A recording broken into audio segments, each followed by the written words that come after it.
Bonjour et ravi de vous retrouver pour cette session d'information. À la une du 13h, le groupe parlementaire Boukindlim est en conclave à Ouagadougou pour sa journée parlementaire. Le groupe réfléchit sur sa contribution au renforcement des institutions de la République et la mise en œuvre du programme présidentiel. Une session débutée ce matin et où les députés réaffirment leur participation à l'ancrage de la démocratie au Burkina Faso, comme vous le verrez dans ce journal. Et dans ce journal, l'enseignement des courts-métrages en compétition.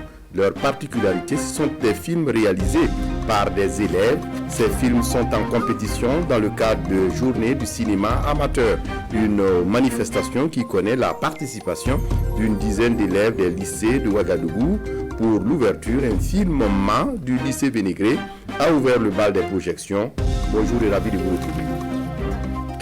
Ouverture ce matin des journées parlementaires du groupe parlementaire Boukindlim. Il est question pour ces députés de réfléchir sur leur contribution au renforcement des institutions de la République et la mise en œuvre du programme présidentiel.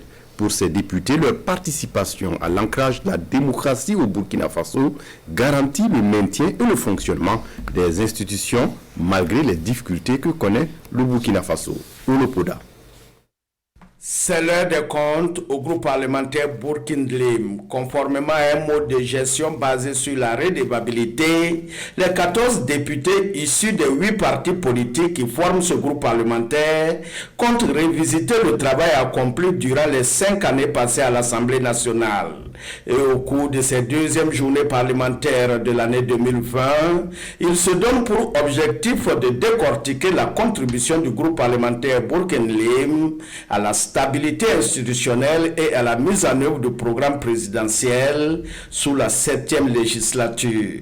D'un point de vue institutionnel, la décision de notre groupe a définitivement donné à son président du Burkina Faso et à son gouvernement toute la quiétude nécessaire pour asseoir les bases d'une avance du développement et la stabilité institutionnelle dont a besoin tout régime démocratiquement élu. Cette stabilité, au-delà de toute supputation superficielle, aura permis l'adoption de plusieurs instruments administratifs, institutionnels et juridiques qui modernisent notre administration, protègent les citoyens vis-à-vis des menaces existentielles et repassent la nation gouvernée par le Conseil des Nations où la vie reprend tout son sens. Certes, des motifs de satisfaction, mais pour le groupe parlementaire Boukindlim, les défis restent encore nombreux. Et à la veille des élections aux grands enjeux, ces députés de la majorité présidentielle invitent toute la classe politique à œuvrer pour des élections crédibles et apaisées, dont les résultats seront acceptés de tous.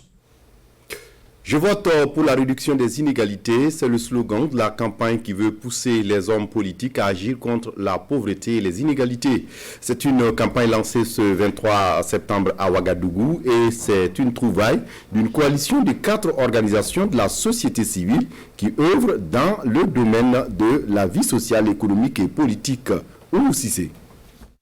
Agir contre les inégalités à tous les niveaux de la société est le champ d'action de la coalition d'une trentaine d'organisations de la société civile.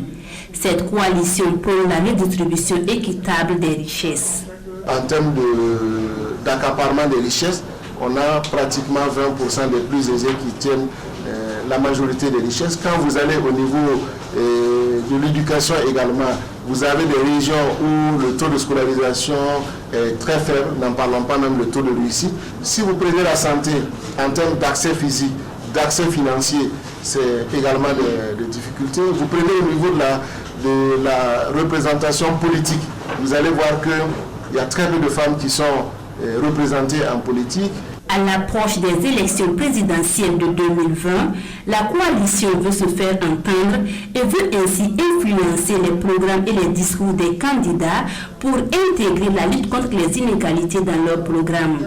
Elle veut également amener les électeurs à prendre en compte les engagements des candidats dans leur vote. Nous pensons que dans d'autres domaines aussi, les études l'ont montré, il y a des éléments d'inégalité qui sont criards et qui nous amène donc à partager ces informations et d'attirer l'attention de l'opinion publique nationale qu'un travail nécessairement doit être fait pour que, à la faveur des élections présidentielles qui vont venir très bientôt, ceux qui aspirent à la magistrature suprême de notre pays puissent les prendre en compte dans leur projet de société. La coalition cible plus de 8 candidats potentiels. Une cérémonie solennelle de signature d'un engagement à réduire les inégalités sociales, économiques, politiques, contenues dans le projet de la société civile est prévue pour ce 25 septembre 2020 à Ouagadougou.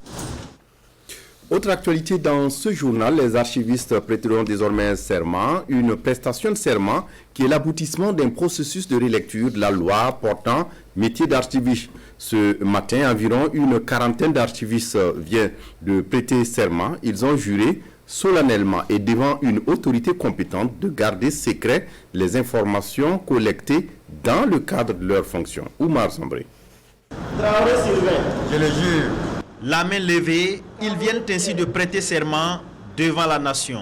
Ces 39 archivistes jurent devant les juges de garder secrètes les informations auxquelles ils auront accès pendant et après leur fonction. Pour ces gardiens de la mémoire de la nation, cette prestation de serment est digne d'intérêt. Cette cérémonie, en tant que moi professionnel, représente un enjeu que je vois à 2 niveaux. Le premier niveau, c'est l'engagement solennel de remplir avec fidélité, probité les charges de notre profession. Deuxième niveau, ça donne une visibilité de ce que nous faisons en tant qu'archivistes. La prestation de serment est l'aboutissement du processus de rélecture de la loi portant sur les archives nationales. Présente à cette cérémonie, la secrétaire générale de la présidence du FASO est venue constater son effectivité. Dans les dispositions de cette loi, il est indiqué que tout agent, directeur ou chef de service qui traite des archives doit prêter serment. C'est cet exercice-là que nous sommes venus constater et c'est une fierté parce que la loi qui portait sur les archives nationales date des années 98. Probité, rigueur et sens de la réserve, tous les archivistes qui manqueront à ces devoirs devront faire face à la rigueur de cette nouvelle loi. Et les sanctions peuvent aller du conseil de discipline à une poursuite judiciaire avec emprisonnement de 1 à 5 ans assorti de peines pécuniaires. La Fondation Kimi a tenu ce 23 septembre à Banfoura une conférence sur le cancer des seins et du col de l'utérus. Une conférence qui donne en même temps le temps de la semaine de sensibilisation sur cette maladie dans la région des Cascades. 9e du genre, cette semaine permettra aux populations de mieux connaître la maladie afin de mieux se protéger. Ali Traoré. C'est parti depuis ce mardi 22 septembre à Banfoura pour la semaine de sensibilisation sur le cancer des seins et du col de l'utérus. Communément appelé ruban rose, c'est à travers cette conférence sur la maladie que le temps est donné à cette semaine. Et durant 2 heures d'horloge, le professeur Charlemagne Ouedraogo s'est étalé de long en large sur ce mal qui gangrène la société. Des informations qui ne sont pas tombées dans l'oreille d'un sourd. La maladie du cancer est une maladie très dangereuse pour la femme. C'est-à-dire qui peut jouer sur la femme à travers le sein et l'air sein. Il peut ranger l'air sein en détruisant l'air sein et ça peut gâter même leur vie. Si ta mère, par exemple, est contaminée du cancer ou bien a souffert du cancer, et par exemple, tu pouvais en souffrir aussi. Donc, il faut faire des visites médicales parfois. J'ai aussi su que le cancer pouvait aussi attraper un homme, chose que je ne savais pas. Cette invite de cet élève, si elle est suivie, permettra de lutter efficacement contre la maladie. Et c'est le souhait de la Fondation Kini, d'où cette semaine de sensibilisation dans les Cascades. Pour la Fondation Kimi, le véritable moyen pour réduire le taux de morbidité et de mortalité de ces maladies passe par des actions de mobilisation, de sensibilisation de la population vulnérable et de formation des prestataires sanitaires à travers des campagnes de prévention et de prise en charge précoce des cancers gynécologiques et mammaires. L'étape de Banfora constitue la 9e édition du Ruban Rose, une édition qui était prévue pour se tenir dans le mois d'octobre. La 3e semaine de l'industrie burkinabé a été l'occasion d'échanger sur les bourses de transformation agroalimentaire au profit des porteurs de projets. Une initiative qui encourage la création des unités industrielles agroalimentaires pour la valorisation de nos matières premières. Quelques projets sont déjà prêts et présentés aux investisseurs qui attendent les futurs porteurs pour les accompagner. Karim Sissé. Une bourse de projet de transformation agroalimentaire. L'idée est du ministère du Commerce, de l'Industrie et de l'Artisanat à travers sa direction générale de développement de l'industrie. Il s'agit d'une mise en œuvre de la stratégie nationale d'industrialisation. Stratégie qui encourage la création de nouvelles unités industrielles agroalimentaires pour la valorisation des matières premières agricoles. Nous importons du blé pour faire du pain. On pourrait le faire en valorisant un peu plus le maïs ou d'autres matières qui peuvent nous permettre de trouver, de produire du pain. Nous importons du beurre. On pourrait le faire à partir de notre beurre de qualité pour tartiner nos pains. On pourrait le faire aussi en utilisant de la pâte d'arachide ou de la pâte d'anacarde pour tartiner. Donc il y a plein de possibilités que nous avons. Et donc l'idée un peu, c'est d'aller vers justement le développement de ce type d'unité industrielle parce que c'est ça qui va nous faire avancer en fait. À l'occasion, une vingtaine de projets déjà mûris seront présentés à l'assistance. Des projets qui ont besoin de porteurs et d'investisseurs pour être réalisés. La vingtaine de projets qu'on a présente moins de 50 milliards de francs CFA, ce qui n'est pas énorme quand vous regardez les 15 banques qui sont au plan national. Mais aussi, ce sont des projets qui pourront changer la vie de nos producteurs. Et en même temps, on pourra créer plus de 100 000 emplois si on le faisait. On se donne pour challenge que ces projets se réalisent d'ici 5 ans. Pour faciliter l'accès au financement dans la mise en œuvre de leurs projets, les futurs porteurs de projets agroalimentaires pourront compter sur l'accompagnement du parrain. Si la banque ayant été créée pour combler un gap dans la quête de financement des acteurs du monde agricole, mais aussi de ceux qui agissent dans le domaine agroalimentaire, nous devons être à l'écoute de tout porteur de projet et les autres, Deuxième Invest, et je crois que c'est un bon intermédiaire pour nous pour atteindre le maximum de porteurs de projets à la fois. C'est pour cela que nous avons associé notre image à cette activité. Cette cérémonie se déroule dans le cadre de la 3e édition de la Semaine de l'industrie burkinabé. Une édition prévue pour s'étaler sur 3 jours dans la capitale économique et à travers la région des Hauts-Bassins. Au ministère en charge de l'environnement, le programme d'amélioration des moyens d'existence durable tient une session extraordinaire pour s'accorder et adopter un plan de travail et de budget pour l'année en cours. Le projet se fixe également comme objectif de contribuer à réduire la précarité croissante des conditions de vie des populations rurales et cette session contribuera à son tour à la mise en œuvre réussie du programme. Mariam Tamboura. Créer les conditions favorables à une mise en œuvre réussie du programme d'amélioration des moyens d'existence durable PAMED, c'est ce que justifie la tenue de la présente session extraordinaire du programme budgétaire 0428. Il s'agit pour les participants de s'approprier le PAMED et d'approuver les outils de planification pour sa mise en œuvre. Étant donné que nous avons l'accord des autorités de l'État, les autorités nationales pour la mise en œuvre de ce programme à travers un arrêté de création qui vient d'être pris, et nous allons soumettre le plan de travail annuel 2020 aux membres statutaires du comité de revue 088 pour qu'ils puissent l'approuver afin de nous donner le quitus pour la mise en œuvre de ce programme-là. Le PAMED est élaboré à la suite de la mise en œuvre du programme national de partenariat pour la gestion durable des terres.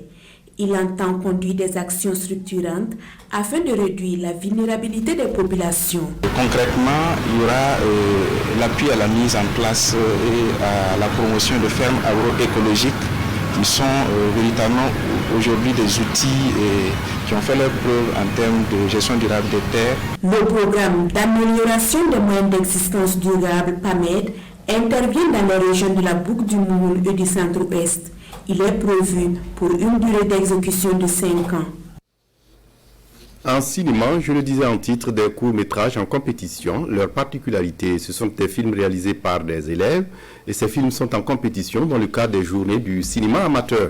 Une manifestation qui connaît la participation d'une dizaine d'élèves des lycées de Ouagadougou.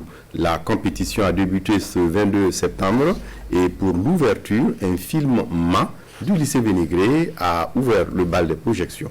Moussissi.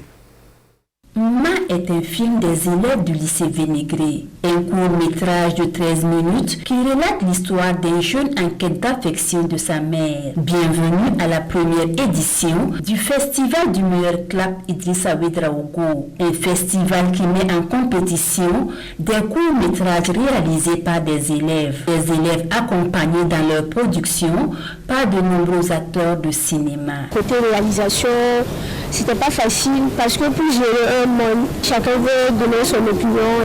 Les ramener à faire comprendre que c'est du travail qu'ils sont en train de faire. Il n'y a rien de tel, c'est tellement exaltant que moi j'étais tout à l'aise et puis j'étais tout heureux de partager. Un partage de connaissances qui a motivé Oumarou Kaboré à lancer ce projet qui se veut un cadre de rencontre et d'échange entre les cinéastes et les acteurs non professionnels de l'audiovisuel. Le projet en fait c'est en 4 étapes. Il y a la partie initiation, il y a la partie émission, partie projection de films dans les lycées et collèges et partie festival. Notre attente est que dans les années futures, que les élèves ivoiriens, maliens, sénégalais puissent venir compétir avec les élèves du Burkina. Les lycées emblématiques Nelson Mandela, Abbé Pierre, Vénégré et Bambata participent à cette compétition. Une compétition qui se tient dans le cadre des journées du cinéma amateur de Ouagadougou, prévues pour prendre fin ce 24 septembre 2020 au Sénazar. À l'étranger, des violences ont éclaté mercredi à Louisville, dans les Kentucky, aux États-Unis, où des manifestants sont spontanément sortis dans les rues après l'inculpation indirecte d'un seul des 3 policiers impliqués dans la fusillade ayant causé la mort d'une Afro-américaine. C'est une décision judiciaire qui ne passe pas. Des centaines d'Américains sont descendus dans les rues de Louisville dans le Kentucky la nuit dernière pour demander justice pour Breonna Taylor. Car aucun des 3 policiers impliqués dans la mort de cette Afro-américaine en mars dernier ne sera finalement poursuivi pour homicide.